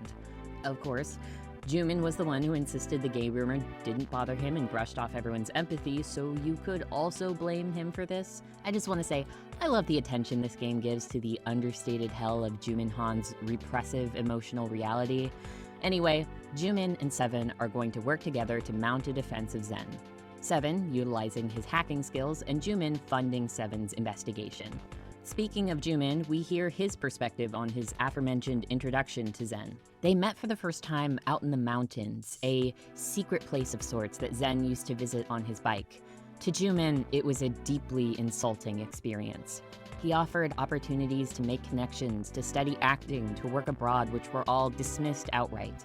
Yu-sung thoughtfully observes that it was maybe an inappropriate thing to offer on a first meeting, but regardless, Jumin admits that he understands Zen's reluctance better now. Zen still hasn't returned from his bike ride, but Jumin has an idea where he might be. Soon, we get one of the longest story mode sequences in the game, and truthfully, one of the best. Jumin arrives at Zen's secret place up in the mountains. No bodyguards, just his driver waiting back on the road. I'm going to make the obvious observation that this scenario is incredibly romantic. We're gonna get that thought on the table, out of our system. Okay, let's continue. Jumin leads the conversation by telling Zen that his father just bought a teacup company. Forget about the cat food commercial. He could model for them and have no trouble with his allergies. Zen thinks Jumin is making fun of him, and it quickly becomes a discussion of privilege. It must be so easy for rich people, who don't have to be careful about their reputation, to hand out opportunities to the unfortunate masses. Jumin rejects this characterization. Sure, he's gotten all of his opportunities in life because his dad is wealthy, but that doesn't mean he's ashamed of himself, doesn't mean he's chosen a path of convenience. Jumin says that he chose to work at the company just as naturally as Zen chose to become an actor. It's what he wanted to do, and he doesn't think Zen should regret his choices either. Something about this gets through to Zen, who admits that Jumin might not be such a bad guy. In fact, offering this teacup job might be his way of being nice. Jumin admits that no one's ever called him nice before. Jumin offers a really important observation on his life. You see, aside from his poor decisions when it comes to women, Jumin believes that his dad is ultimately a good person. When Jumin was a child, he was constantly sheltered. No matter what he did, right or wrong, the people who worked for his family never rejected or criticized him. He reflects on the alienation he felt, the sense that nothing he did really mattered because his station in life made people coddle him. Rather than leaning into bad behavior, Jumin resolved to be perfect. He didn't want to accept praise he hadn't earned, didn't want to grow weak just because others wouldn't challenge him. The only person who was always honest with Jumin was his father. But as he grew older, Jumin realized something. When employees at their company made mistakes, Jumin's father would fire them. But no matter what stupid mistakes Jumin made, his father would never abandon him. This isn't because his father was coddling him, sheltering him like everyone else in the world. It's because they were family, and that's what family does. The RFA, to Jumin, is basically another family. So no matter what Zen does, even if he fails horribly at the modeling job, Jumin won't ever abandon him. With this, Zen realizes that the RFA is a family to him too, a group of people who won't reject him. Zen thanks Jumin for letting go of his ego and coming here. He says he'll do the modeling job, not for the teacup company, but for the cat food commercial. Even if he gets sick, even if there are a lot of outtakes, he'll do it to acknowledge Jumin's loyalty. The scene goes on for a while longer, the two of them joking around and poking fun at each other. At the end, Zen says he can't believe he's having fun with Jumin Han. The world must be going insane. I have so much to say about this, but we'll save it for the end. It's a bit of a weird moment for it, but we get another story branch here, which means it's time for a bad end. In Zen's second bad story ending, which is earned if MC becomes overly affectionate and possessive towards Zen, encouraging him to give up on his career in favor of their relationship, the story takes an abrupt turn. Jaehee shows up in the chat to announce that Zen is going on TV. It seems that Jumin's reassurance was too late, Zen's career anxieties too intense, and he abruptly agreed to do a TV interview to refute Echo Girl's accusations. He tells the host that he never harassed Echo Girl. In fact, she's the one who was his fan, but since he has no evidence of this, he comes across less than favorably. He gets more frustrated as the interview continues, starts yelling something about Echo Girl's fake boobs, and then they cut to a commercial. In the fallout, Zen's career is pretty much ruined, and a year later, he's making a meager living as a street performer, still desperately holding on to hope for a second chance. Game over screen. However, if you bypass this bad end by properly empathizing with Zen and encouraging him to reconcile with Jumin, Zen holds on a little longer and begins to see the situation turn around. Yusung reports that the attitude on Zen's fan site is changing as dedicated fans stand up for him, and Zen himself even returns home from his bike ride to find gifts on his doorstep left by those fans.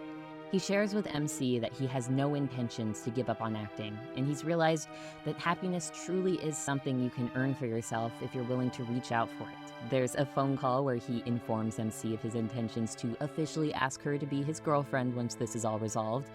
He also thanks the RFA for their support as they work together to build a case against Echo Girl, which they will present in a press conference at the party. What they really need is a witness, something Seven explains in a chat right before Yusung offhandedly mentions craving some bunga pong, which, is a polite little opportunity to let the player guess what's coming.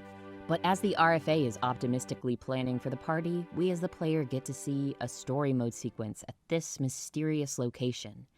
Here, Unknown tells his savior that he is ready to lay down his life for their cause. He says something mysterious about traitors, paradise, and plans to shut down a special security system.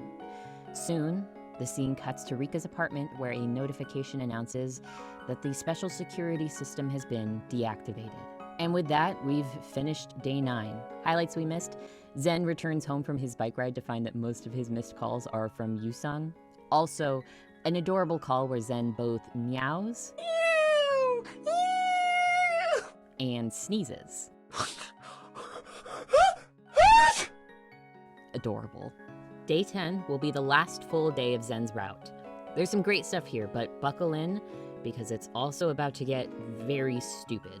Just past midnight, Jumin and Zen have a very strange conversation that I won't dissect here, but it ends with Zen announcing that he's reconnected with his brother and they're going to meet up soon.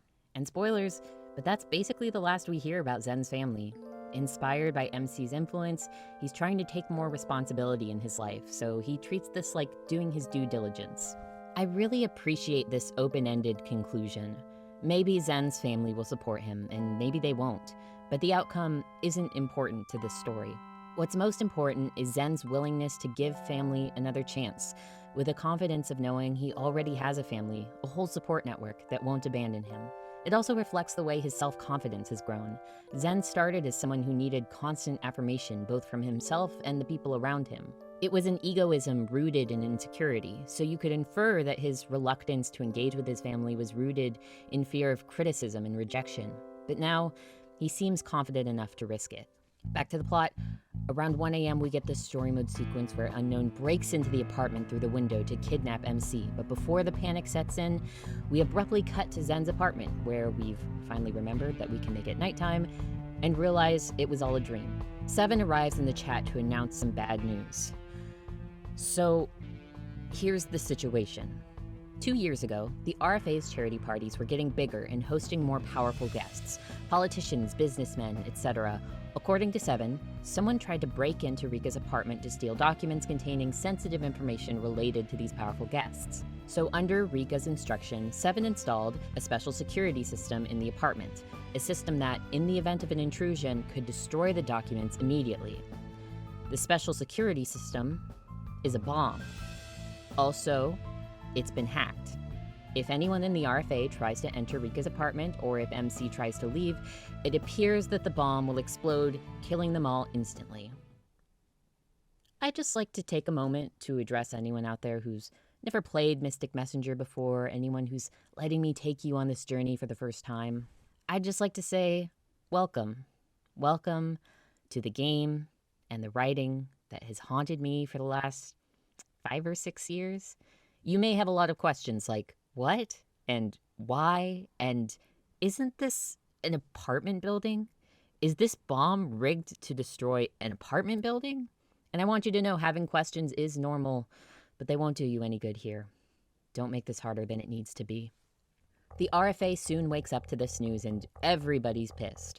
While Seven works to restore the security system, everyone else worries about MC and wonders how V could endanger her life by failing to warn her about the bomb. Zen shares these frustrations, but he's extra freaked thanks to the dream he had. It turns out Zen has a history of prophetic dreams, and he's convinced that this one's bound to come true. Remember how I said Zen is a little bit of a superhuman? Add prophetic dreams to his list of Mary Sue traits. Convenient, perhaps, but also consistent. Anyway, he's eager to go to Rika's apartment himself to protect MC, but Seven insists he won't send anyone to the apartment until he's cleared it with V, who is once again MIA. Can we sidebar about V for a moment? So, V's about to become important, but he's a very difficult character to talk about. You can't fully understand what the writers are building and doing with him until you've gotten all the story reveals toward the very end of the post-True End content, so after Seven's route. Now, I expect most people watching this video will probably have played Mystic Messenger, so it's not that I'm too concerned with spoilers, but I will be withholding my V analysis until the very end of this project. I don't want to muddy the waters by editorializing out of context. I want to present V as he's presented, route by route, give a sense of what the story's doing with him, how it feels to engage with him, and dissect it all once we have the full context. So for now, whenever V does something that warrants commentary, we'll put it in our little album of V moments to talk about at the end of the game. Our V seats, if you will. I'll just say, he is a deeply interesting character to talk about, and I cannot wait to unpack the V experience. In the midst of everything, Seven asks Yu-sung to come to his place to continue his research on Echo Girl while Seven himself resolves the hacker situation. Through this subplot, we learn that Seven lives in a bunker 3 stories underground.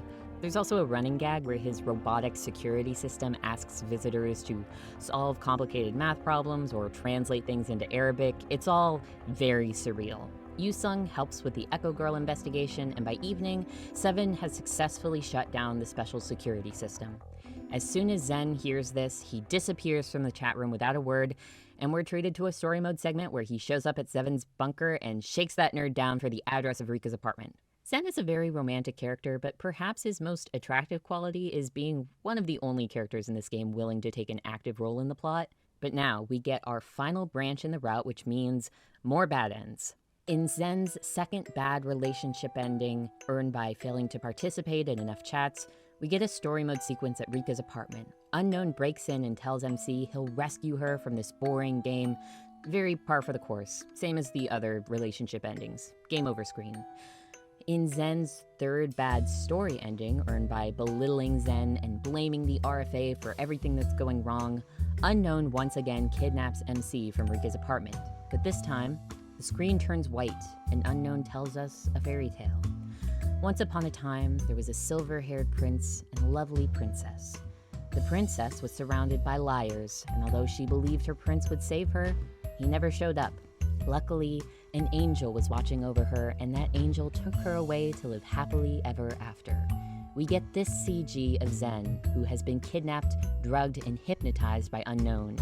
He said he wanted to act, so now Unknown will force him to live out the role of prince forever. Game over screen. This is like the one fun bad end that Zen gets, so I want to take a moment and appreciate what he's serving here. Some real gothic vampire shit. We got the bitch and cravat, the absolute drama of this collar and cape, tassels just in case the look was too heterosexual for you. Some would say these are too many fleur-de-lis, but frankly, I wonder if we've pushed his fleur-de-lis game far enough. The only detail I hate is this gold pattern here. It looks like the decal on a muscle car. Assuming Unknown put this little number together, he gets an A for drama and a D for editing. Anyway, if you avoid these bad ends by comforting Zen and staying calm about the bomb, and yes, you have to stay calm about the bomb, you're always allowed to be a little mad about the bomb, but not too mad. They pretty much treat this as a test of MC's faith and patience in the RFA, which, again, welcome to Mystic Messenger, where trust is paramount, and we've chosen to demonstrate that theme by making you act like a crazy person. Can you tell these routes get a little exhausting by the end? Rika's apartment. Unknown breaks in through the window. It's all happening like the dream. Unknown mentions Lucia, which remember is Seven's baptismal name, but before we can ask how he knows Seven, bam! Boyfriend is here. Unknown has the bomb detonator. Oh no! They're arguing. Zen helps MC break free and they run away. And now we get to stay the night at Zen's place. Also, he's pissed. Once we're safely back at Zen's apartment, he has some choice words in the chat room about both Seven and V. To Seven's credit, he's deeply apologetic, while V is still not around. After this, we get a very sweet story mode sequence where Zen tries to calm MC down and promises to keep her safe from now on. From here, things can settle down. Seven's trying to figure out the identity of the hacker. He has no idea how he knew the name Luciel. Yusung successfully finds a witness who can help clear Zen's name. No points for guessing, it's the Bunga Pong guy. But as things are calming down, V's here. He shows up at Seven's place in a story mode to speak with him privately, but not before Yusung wonders why he's carrying a cane and wearing sunglasses. Later on, V arrives in the chat room where Zen finally gets to lay into him. He really lets V have it. V doesn't give much in the way of an explanation, just says he's been traveling and mentions that he thought this trip would be his last. It turns out V is going blind, and only Jumin and Seven knew about it because apparently he didn't want anyone to worry. As MC, you can choose whether you want to be harsh with V or a bit more empathetic. You're past the bad ends at this point, so it doesn't matter either way, but Zen doesn't seem eager to forgive him. Zen leaves the chat, and in his absence, V tells MC to stay safe and take care of the RFA. Jumin seems logical, but he's hiding his emotional side inside. Jaehee seems to be on top of everything, but she's anxious on the inside. Yusung seems like an ordinary college student, but he has fire in his heart. Luciel has a complicated life, and Zen has wounds from his family. And I think you'll be able to heal everyone. V tells MC she was chosen for this. And if you ask what that means, he's like, never mind, forget I said that. He says if there's a God, he wishes God would put him in hell and save the rest of the RFA. And later that night, in a story mode segment, we get to hear him talk about giving up his life to save everyone. V implies that he'll be joining Rika soon, whatever that means. And that's a wrap on V and Zen's route.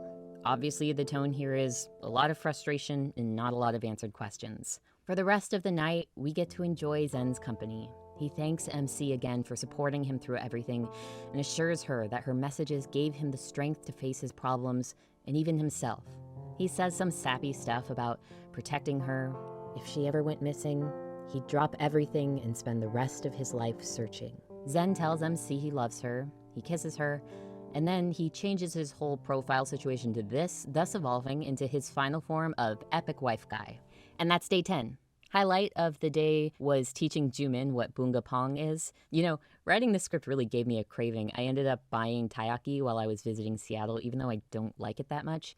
It was a restaurant called Beanfish, which I'd like to suggest as a superior localization to goldfish-shaped bread if Cherith ever decides to revise their English script. But with that, I'd like to invite everyone to settle in with your favorite red bean-based snack and enjoy the party. Day 11. We always get a brief chat at 8 a.m. as everyone gears up for the party.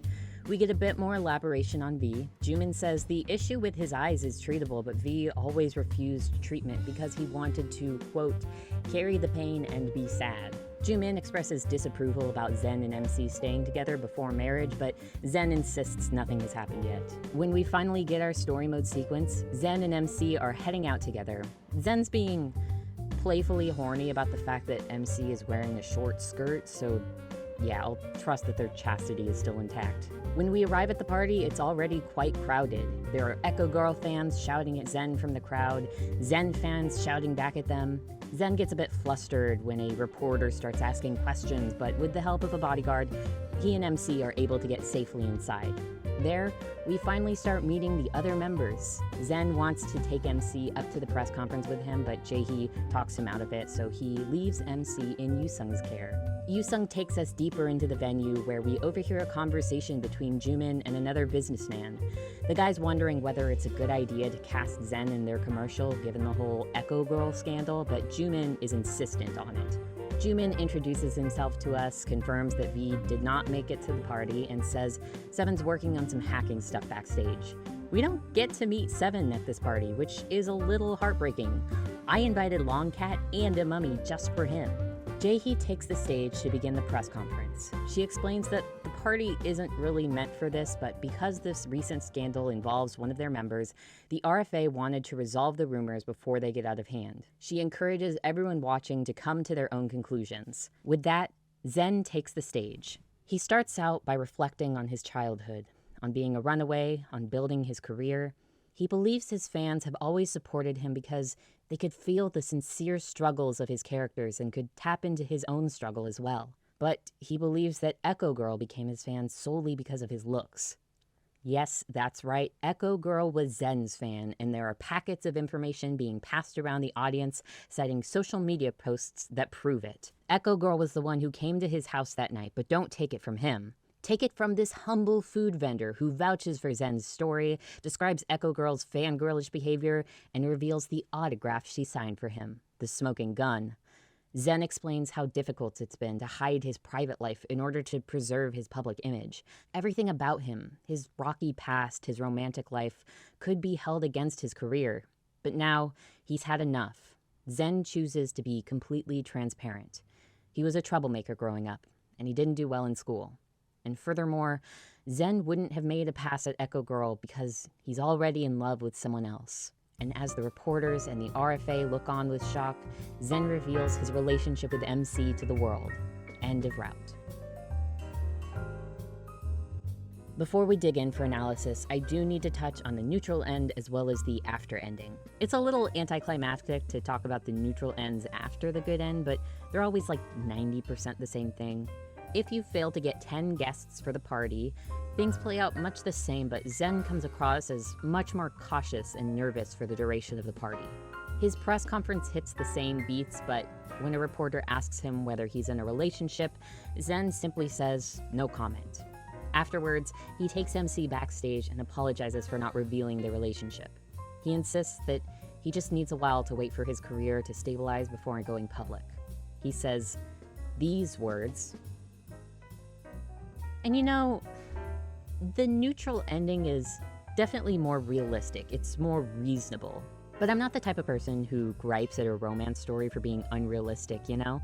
I get the appeal of the big romantic reveal, the big romantic gesture, and I always think it's boring when people are like, oh, they're moving too fast, it's better if they take their time. It's a story, let it be grand and romantic. So like, I hate to point out that the neutral end is better, but the whole line about like the secrecy being a turn on, frankly, how dare you make the neutral end the sexy one? Don't reward the neutral ending with the sexy secret romance with a celebrity. How could you make it both more and less vanilla than the good ending? Aside from that, we also get the after ending, which is an unlockable epilogue to the route. It's mostly a lot of sappy dialogue, so I won't go into too much detail. I'd encourage you to look it up yourself or unlock it in game if you're curious. Basically, Zen now has a thriving movie career and MC is his manager because there's nothing more romantic than giving a woman a job.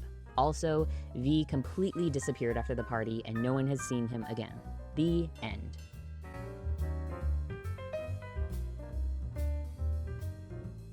Zen's route is, in my opinion, one of the strongest in the game. Its greatest strength is being exceptionally thematically cohesive. Other routes have tangents that don't go anywhere, subplots that never amount to much, but Zen's route is extremely focused. From the very first chat, Jae-hee wonders about Zen's parents, speculates that he'll need a publicist, immediately foreshadows the most important concepts. It's a route that asks the question of what Zen is missing in his life, what he needs to be happy, and is more than comfortable with the ample time it gets to ponder that question. And it uses that time quite thoughtfully. The flashback segments are effective and well-paced throughout the route, building on Zen's character at the opportune moments. The writers also recognize that the Echo Girl controversy and, more importantly, Zen's career struggles are far more interesting as a conflict than the requisite hacker subplot, so they mercifully spare us from the hacker and bomb struggles until the very last day, where it can all be resolved pretty quickly and with the opportunity for Zen to be a big hero. This is not to say that the route is without its own issues.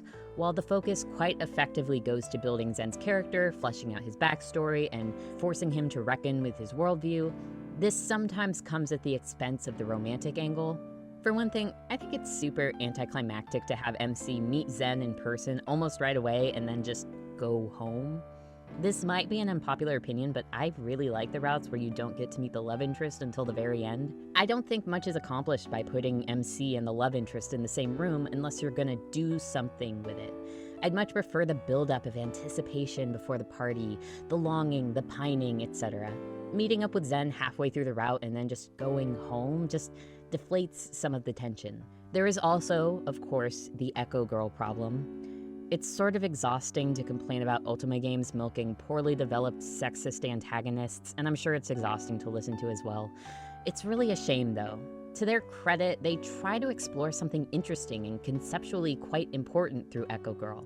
She has power, money, and connections. In a sense, they're telling a story of classism, the struggle of someone with less power to stand up against a well-funded narrative.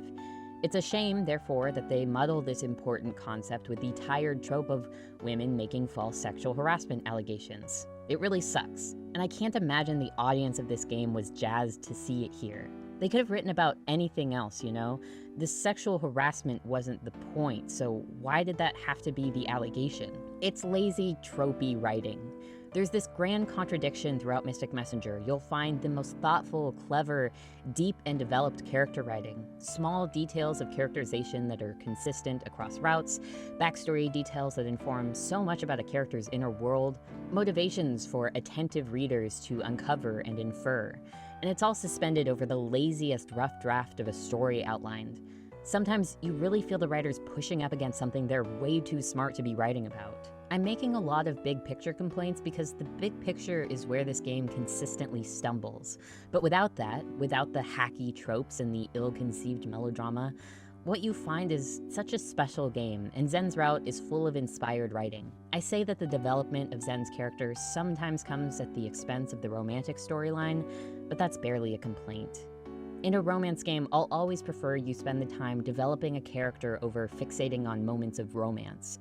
No number of romantic moments can force your audience into liking a character, but if your audience already connects with and admires your character, they'll be in love with him either way. And it's hard not to love Zen. The struggles he faces are deeply relatable, and it feels good to support him as he finds his path forward. There are two great thematic through lines to his character arc. First, the question of how far you should go to rely on your own merit, and second, what it means to have a family. Neither of these are concepts with straightforward answers, but both find clever resolution here. Let's talk about the family theme. Found family stories are always popular, but I find that they're very easy to undersell. It's not enough to proclaim that your cast of characters are now a family just because they've, been through some stuff together, rely on each other's company. If you want me to buy their familial bond, you have to explore something deeper than companionship or collaboration. Mystic Messenger delivers great found family content, and with perhaps one exception, no route strikes to the heart of it better than Zen's. When we meet the RFA, their bonds are fractured, fragmented. Rika and V, the people who brought them all together, no longer act as their social glue. Far from family, these 5 characters barely even act like friends. But something keeps bringing them back, keeps them logging into this messenger long after its original purpose seems obsolete. Zen himself logs into the messenger just to post selfies, behavior that one could easily brush off as egoism. But Jumin recognizes for what it is. It's how he wishes to confirm his place in the world. Zen abandoned his birth family at a young age, and in the public eye, he guards his history of struggle and delinquency. It's only through the RFA that the continuity of Zen's life can be recognized, that his private moments can be made tangible and shared with others. Though his desire to be seen manifests as unfettered narcissism, he's compensating for intense loneliness and a lack of self-worth that runs much deeper than his obsession with beauty. Zen needs the RFA because they remind him that he exists. Not just his perfect public image, but his quick temper, his bad habits, his weaknesses, his flaws. No one understands this better than Jumin, and the conversation they share at Zen's secret place makes a profound statement on family. Few people are willing to challenge Jumin, given his wealth and status. Not content to be coddled, Jumin struggles to identify his own blind spots, to recognize his flaws that everyone is all too content to ignore. Everyone, that is, except for his father, his childhood friend V, and of course, the rest of the RFA. The RFA is more than happy to point out Jumin's flaws. The RFA needs each other.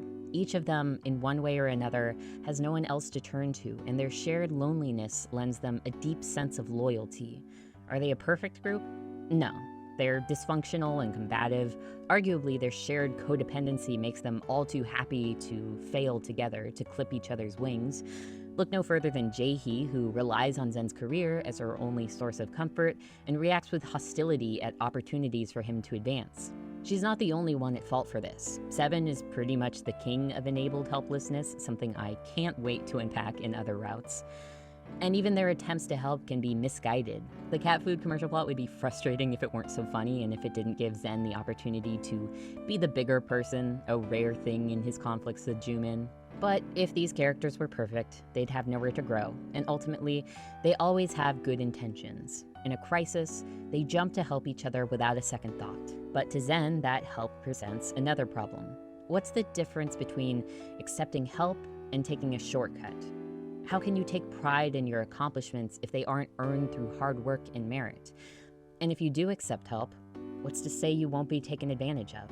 These are all challenging questions, and the answers are that much more meaningful because they come from the most challenging source, Jumin. Jumin Han represents everything Zen resents. He's powerful, privileged, and often oblivious to his own advantages. It's not fair that Jumin has these opportunities. It's not fair that he can hand them out at will. But even in an unjust system, Jumin gives meaning to his choices by letting loyalty, family, and a love for cats guide him forward. With his help, Zen realizes that he can do the same. Minus the cat thing, that one's really just Jumin. Should Zen accept Jumin's support just because it's being handed to him? No, and it's presented as entirely reasonable that he rejected it when they first met.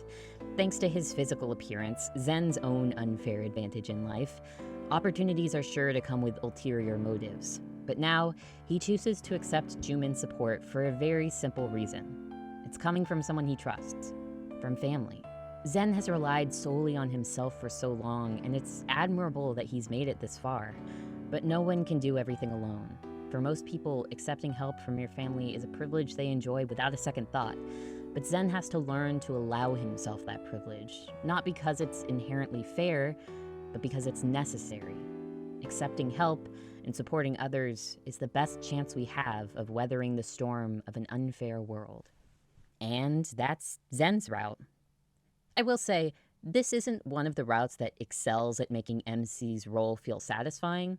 It can feel a bit tedious to play the part of patient, supportive girlfriend while Zen works through his issues, and they could have done a better job at integrating her support into his character growth. Other routes we'll talk about later are more successful in that regard, but it also ties into one of Mystic Messenger's greatest strengths. At the end of every route, you get a partner, sure, but that's one piece of what's truly earned. In the process of helping the love interest, you help them reconnect with their community, their found family, the RFA, and you become a part of that family in the process. It's really impeccable wish fulfillment. You're telling me I get a boyfriend who knows how to rely on other people for emotional labor, and I get to be besties with Jae-hee and 707?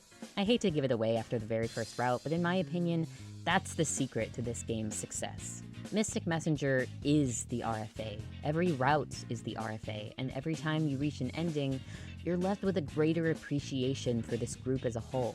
There's something more potent than just romance here, and I'm very excited to dig further. But with that, this video comes to a close. In part 2, we'll be talking about Jae-hee and Yu-sung's routes. I've already started the script, and obviously the assets are finished, so I hope you'll get to see it very soon.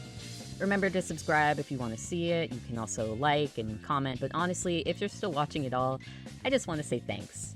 I know this is an extremely long-winded, close reading of a somewhat niche video game, obviously not the approach most video essays take, including most of my own, but I think there's a lot to be gained from analyzing a long-form story beat by beat, so I hope it's been insightful, or kept you busy while you multitask something else. That's how I enjoy video essays, at least. Have a wonderful day, and I'll see you soon.